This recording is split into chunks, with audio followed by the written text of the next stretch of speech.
Francesco Barbacci with the International Institute for Strategic Studies. My question actually touches exactly on that point. I think one of the main reasons you see ongoing support for enhanced interrogation is a belief, wrong or right, that there's a limit to the effectiveness of standard interrogation. In other words, if you're interrogating a hardcore Al-Qaeda operative, he's loyal and will be harder to sway through normal techniques. That, correct me if that's wrong or a wrong assumption, whatever. But that leads to kind of a two-part question. Are there limits to standard interrogation? And if so, can those limits be overcome by enhanced interrogation, or is that just as limited, or are enhanced interrogation techniques just as limited in their goals as standard interrogation techniques? Well, the problem, first of all, semantically, they're not enhanced interrogation techniques. There's nothing that's better about them than regular interrogation techniques. Can we say coercive interrogation? Yes, coercive. It's not like you used all the traditional methods and then now we have better methods that we have to apply. It's like I said before, every technique has a probability of success. And that success is dependent upon the interrogator's skill and the applicability of that detainee. You can have the best interrogator and the best technique, and it might not work. Just like a soldier can have the best gun, be the best trained, and miss a target. So I don't think we can say like that the traditional approaches get up to a certain level and then they don't work, then you would use... I'm sure there's numerous examples, and I know this because it basically ends up being a default bad cop, good cop, where they used coercive techniques, they didn't work, and this is how we found Zarqawi.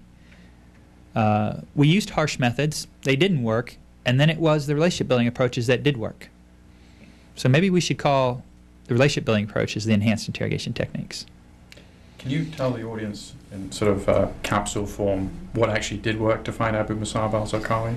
So the way we found Zarqawi is we caught a group of men in a farmhouse who were about to stage equipped suicide bombers, and we brought them back to the prison. And there was one guy in particular who we focused on, a guy that I call Abu Haider, who was basically, anybody here seen Silence of the Lambs or the Hannibal movies? This guy was the Hannibal Lecter of Al-Qaeda.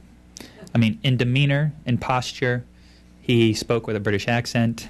He sat back very casually, and he's very manipulative, very intelligent.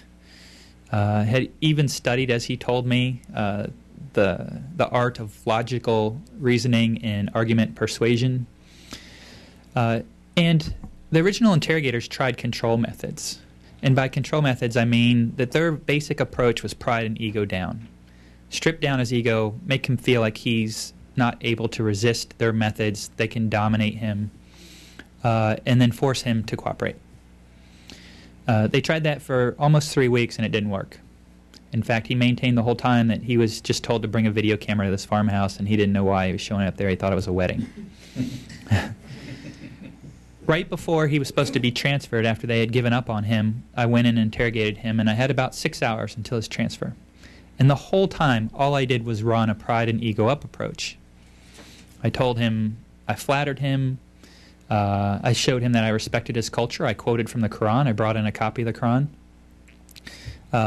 We discussed Iraqi history, we discussed sports, we discussed Ultimate Fighting Championship, soccer, a lot of things. And then at the very end, I used a law enforcement technique, which is basically, I gave him the chance to enlist in a conspiracy.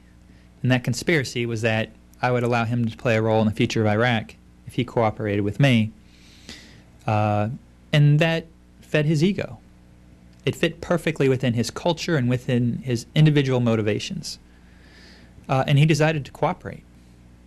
And a couple weeks later, there's some more details of the story that happened after that because we kind of went backwards after we went forward. He told us that his best friend was Zarqawi's religious advisor, where we could find that friend and how we would know when he was going to meet with Zarqawi, and that's how we found Zarqawi.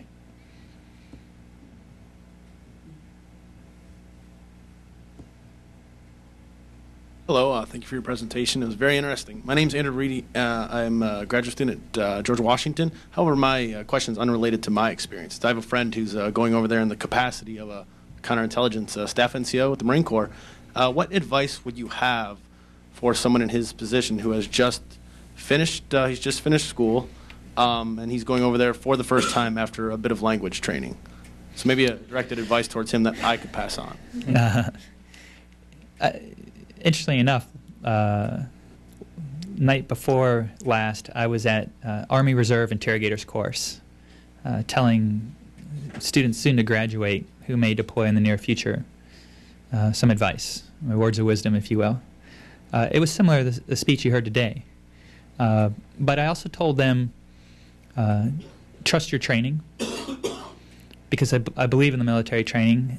I think it can be improved, but I do think that we do a good job of stressing ethics and abiding by the law and fighting in accordance with our principles. But the other thing I would say is go over there in the attitude that you're going there to learn something. John Nagel calls this the learning environment, the learning army. And our ability to learn faster than our enemies is an asset. If you go over there with preconceived notions about who our enemies are and how they fight and how they're organized, then you'll be static. And you should go over there with the mindset that you're over there to learn something while you're doing your job, and that you're going to use that knowledge that you learn while you're there to improve your processes or your techniques.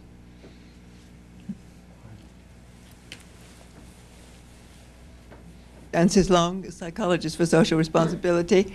I'd be interested in when you promise something to somebody like this man, they pride up and you go up, and I'll offer him the chance to list.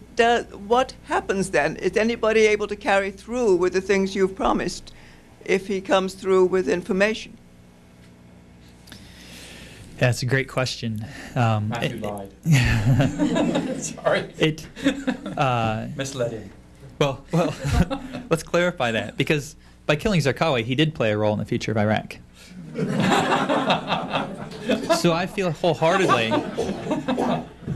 I honestly believe that I did hold my part of the bargain. But let's also talk a little bit about that, deception. A lot of criminal investigative techniques are based on deception. We will have people write statements and alter them. We make up information. For instance, even in the Army Field Manual, there's a file and dossier approach, which is basically you take a folder and you have documents and it's a bunch of blank paper except for one, and you pull one out and show it to the detainee and make them think that you have a whole bunch of information. Deception's a part of warfare. I mean, in World War II, we built a whole base of wooden fighters in England to deceive the Germans into thinking that we had forces there.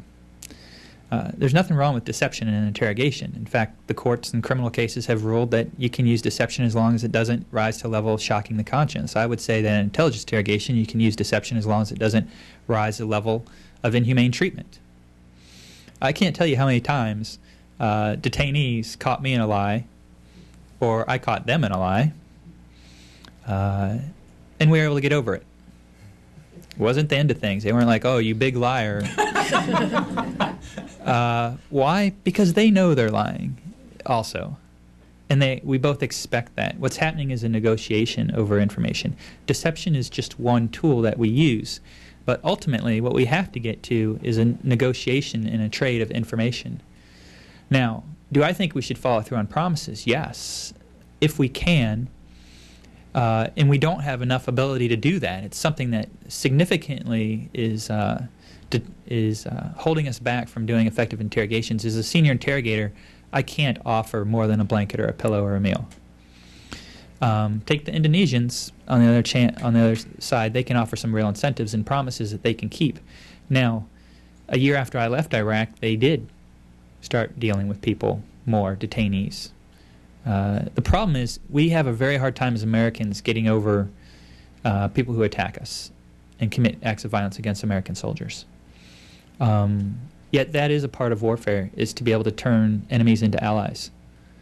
And I do think we have to be able to follow through on some of the promises we make and make them real. And we can't do that unless we see interrogations as an exercise in negotiation rather than as an exercise in retribution.